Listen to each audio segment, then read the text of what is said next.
C'est ça. Alors, comment je les initie? Est-ce que tu as de l'argent pour le faire? Et quand on va au magasin, par exemple, je prends le temps de les amener à comparer les prix. Est-ce qu'on prend la première marchandise qu'on voit? Si on veut du pain, on veut du lait, est-ce que si tu prends le premier que tu veux? Est-ce qu'il y a quelque chose qui coûte moins cher? Et je les amène à comprendre que non, si tu prends ce qui est plus cher, tu vas être limité dans tes possibilités de dépenses, possibilités d'acheter d'autres produits. Donc à ce moment-là, quel que soit l'âge, je pense qu'il y a toujours un endroit pour commencer.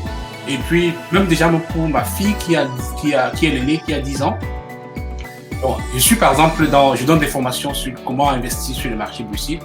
Et je regarde beaucoup les chaînes comme CNBC, les chaînes de news, business news. Et elle sait que papa aime ça. Donc elle me pose des questions. Et puis j'essaie aussi de l'exposer à ça très tôt. Dernièrement, elle m'a dit, papa, elle sait comment on lit par un code boursier.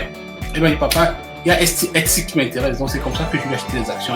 Aujourd'hui, à 10 ans, elle est actionnaire d'une compagnie. Elle a plus d'une compagnie. Donc ça l'intéresse. Si nous, les parents, se disent que les enfants sont très jeunes pour savoir, on ne va pas leur donner peut-être ce qui est nécessaire.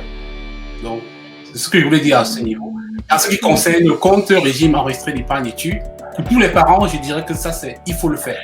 Parce que je vois 20% que le gouvernement donne, c'est un argent gratuit. Ce n'est pas n'importe quel investissement qui vous donne 20%. Donc, pour déjà, quand on vous donne 20%, je pense que je ne vois pas pourquoi quelqu'un laisserait ça sur la table. Vraiment. Ça, c'est mon point de vue.